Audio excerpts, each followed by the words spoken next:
Lake Cebu, isang first-class municipality sa probinsya ng South Cotabato na parte ng Sorsogon Region.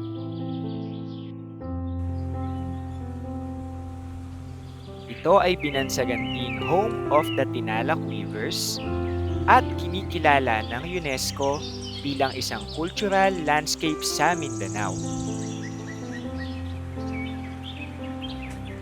Ang bayang ito ay pinangalan sa Lake Cebu, isang lawa na kinilala ng gobyerno ng Pilipinas bilang isa sa pinakamahalagang watershed ng bansa.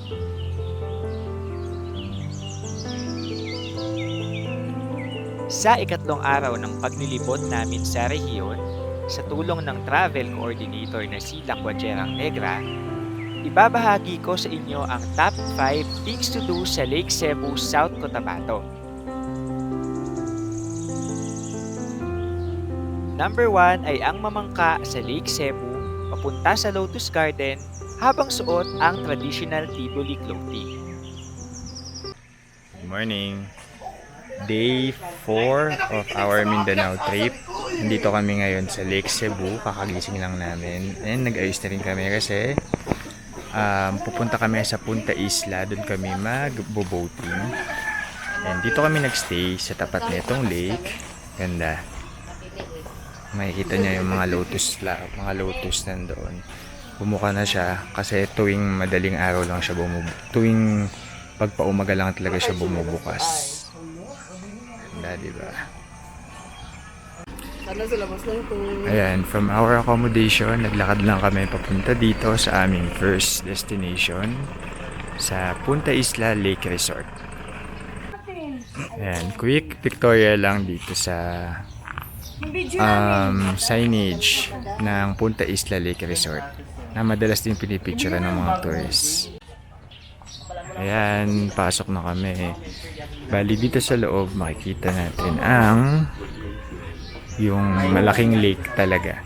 Tapos magko-costume kami dito ng native attire while nagbo-boating. Ayan na. Ito yung mas malaking lake. Ganda. Mga fish pen eh.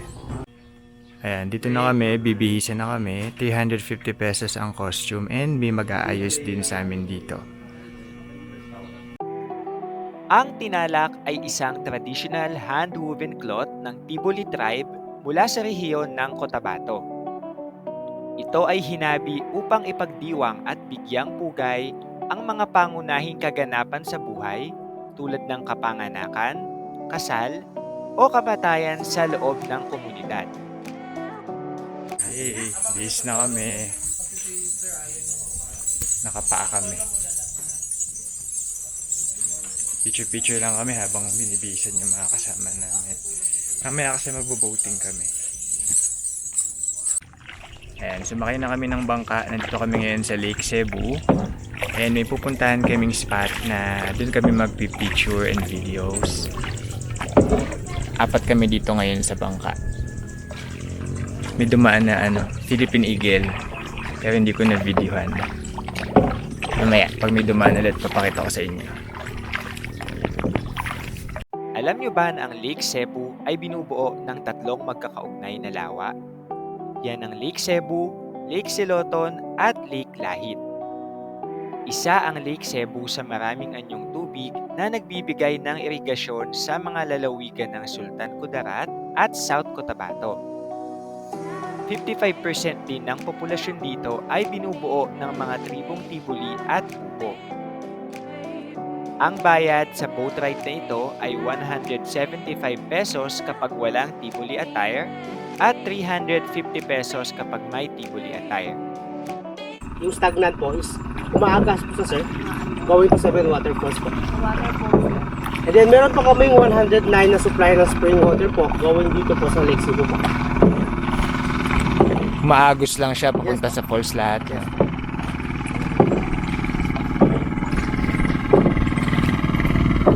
Ito yung second na deepest na part, kuya? Yes po. Okay.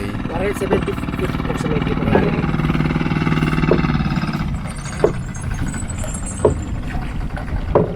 Ayun o. Then kung nakikita po natin yung mga boxes na po yan, ma'am sir, yan po yung ano sir, source of income ng mga tao dito po. So kinukulture po nila yung fish, yung mga tilapia po. Ah, okay. Yan po galing yung mga tilapia. So, 5 to 6 months po bago ang harvest time po. Yung pagpakain ng tilapia sir, parang tao din po, tatlong beses po sa isang araw po. Umaga, tanghali at saka hapon.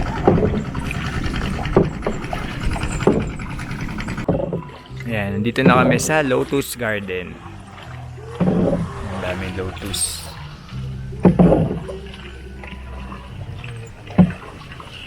Dami.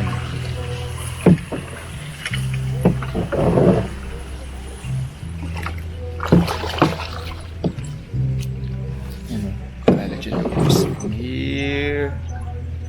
Nandun sa dulo. Dito kami magpipicture. Nagpipictorial na kami dito. Si Kuya na Bangkero, siya din yung magiging photographer nyo. Ayan, siya muna mauna. Pictorial to, saka videos, ganyan. Kasabay namin yung mga kasama namin sila sa kabilang boat. Medyo mainit lang, pero tiis lang. Portrait sir ha? Portrait sir?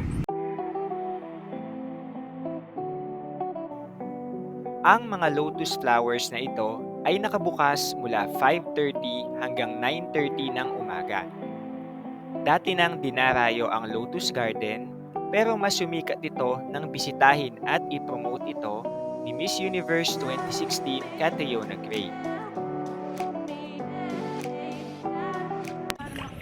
Yan, after 20 to 30 minutes, tapos na kami mag-pictorial dito sa Lotus Garden. Balik na kami dun sa port, tapos babalik kami sa accommodation para mag-breakfast. Yan, breakfast muna kami dito sa accommodation sa Lake Cebu. After this, tutuloy na namin ang aming tour. Anong in-order ni Joseph? Wala na sausawan, ito lang. Wala yata in-order. Number 2 ay ang bumisita sa Tiboli Museum at matuto tungkol sa kultura at tradisyon ng Tiboli Tribe ng Lake Cebu.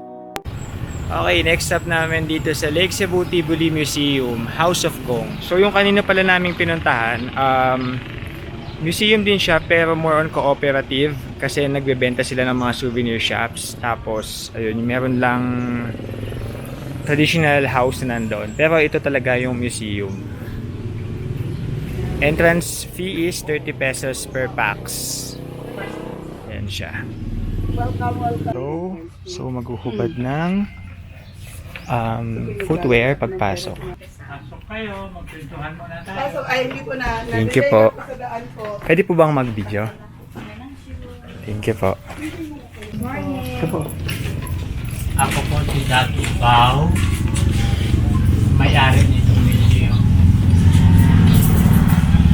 So, tinawag natin itong House of Gold dahil sa buong Pilipinas tayo yung may pinakamaraming koleksyon ng mga gong.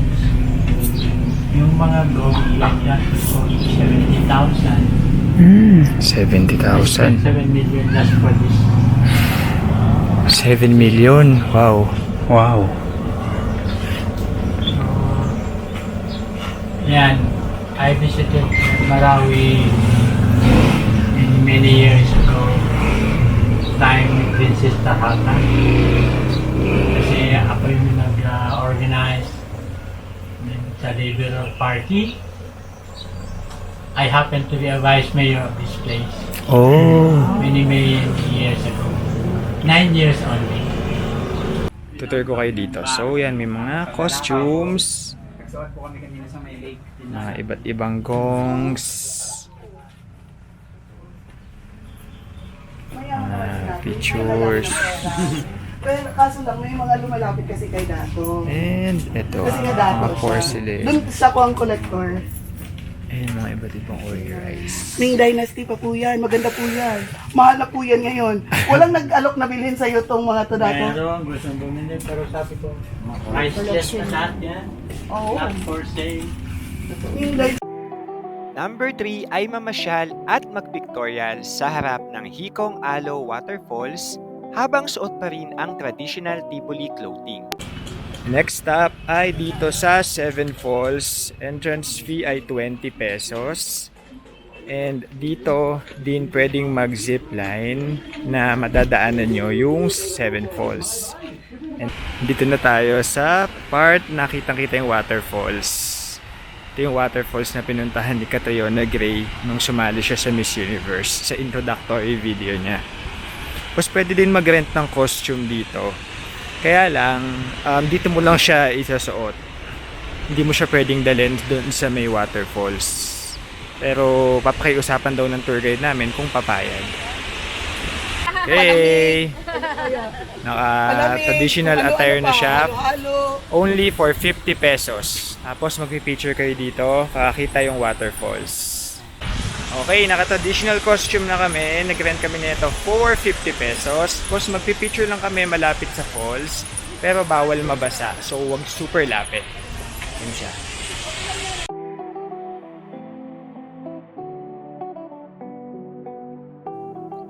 Hikong ang salitang Tibuli para sa falls. Mayroong 7 talon sa Lake Cebu. Ang una ay tinatawag na Hikong Alo, ang pinakamalawak at pinaka-accessible sa 7 talon.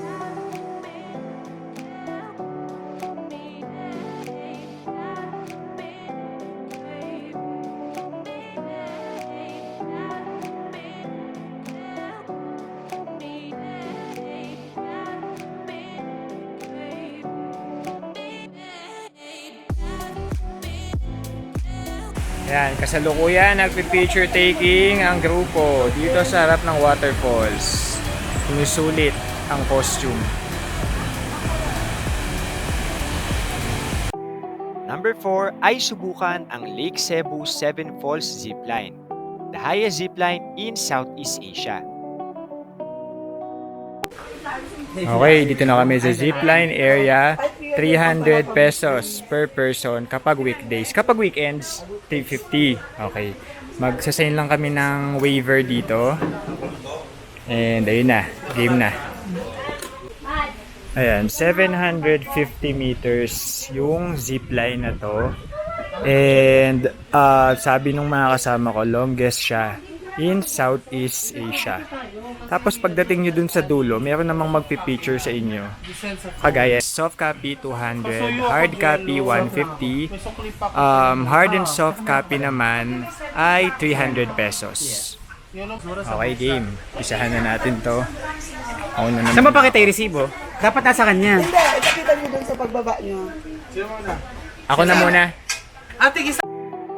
Ang 7 Falls Zipline sa Lake Cebu ay sinasabing pinakamataas sa Southeast Asia. Matatanaw mo dito ang ilan sa mga waterfalls ng Lake Cebu. Unang bumungad sa akin ang Hikong Bente Falls na may kasama pang rainbow.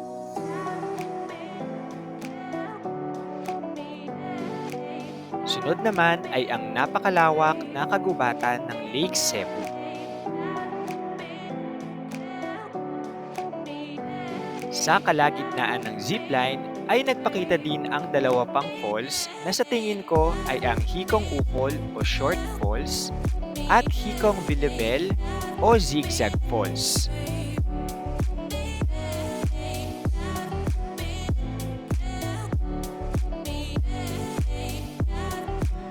Ayan, tapos na kami 3 sa first zipline. Sobrang ganda. Okay ba? Yes. Natakot ako, kala ko mapuputol yung ba? Ako, sa surprisingly, bigod ko. medyo pagbagsak lang, tapos biglang hindi Sobrang na. taas. Pero ang ganda kasi Ayan, dalawa sila. meron kang dadaanan na 2 waterfalls. So, Dalawa sila? kakaiba siya. Yun yung mga waterfalls. Sino yan? Ito yung Dalawa iba sila pang eh. kasama namin. Kayo ba yan? Ay, hindi pala namin sila kasama. But, Ay, hindi. Magjowa. boom! Papunta na kami dun sa pangalawang part ng zipline. 2 lipat kasi siya. Ang 7 waterfalls ng Lake Cebu ay ang Hikong Alo o Passage Falls, Hikong Bente o Immeasurable Falls, Hikong Ukol o Short Falls, Hikong Bilibel o Zigzag Falls, Hikong Lawig, Boot Falls, Hikong Kefoi o Wildflower Falls, at Hikong Tonok o Soil Falls.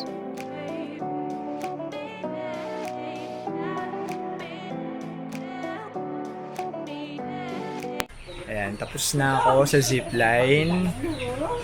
Hinantay na lang namin yung mga kasama namin. Sobrang taas niya. And, bale, dito sa ending ng zipline, nandito yung pwede mong kunin yung mga pictures nyo. Pwede nyo pa-email. Pwede nyo rin naman siyang ipasa na lang sa Android phone. And, I stand corrected. Yung zipline pala dito, hindi siya longest. Ang longest is nasa Bukidnon.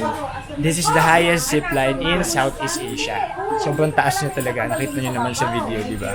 Pero sobrang worth it ng 300 pesos plus 100 pesos na photo kasi sobrang taas niya. And kitang-kita mo yung mga waterfalls habang nasa zipline kayo. Kaya pag nandito kayo, dapat masubukan nyo sa Lake Cebu. And magsa-short hike lang kami papunta doon sa isang falls. Doon din yata nag-video shoot si Catriona noon. And may mga kasama kaming nauna sila.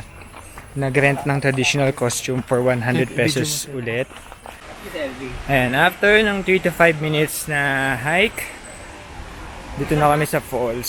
Falls number 2. Ito yung nakita namin sa zipline kanina. Madali naman siyang puntahan kasi may pathway naman na sementado. Ayan. Kung nakikita nyo, may mga taong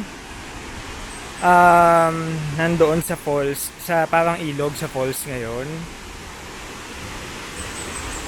Hindi sila naglalaba. May kinukuha silang parang mga bato o suso, hindi ko alam, doon sa waterfalls. So, baka ito yung sa mga gold, hindi kaya, or sa mga tanso. Pagkatapos, ito yung waterfalls. Yan, lumapit ako doon, mga suso pala yung kinukuha nila dito sa waterfalls. Hindi pala ginto, suso. Yung mga nagtitiktok yung mga kasama ko. After here, alis na kami dito. Bibili lang ng souvenir tapos punta na sa next destination dito sa Lake Cebu. Ang Hikong 20 ang pinakamataas na talon sa 7. May taas ito na humigit kumulang 70 meters. Pinangalan ito sa salitang Tiboli para sa 20 dahil ang talon ay may 20 na antas o tier.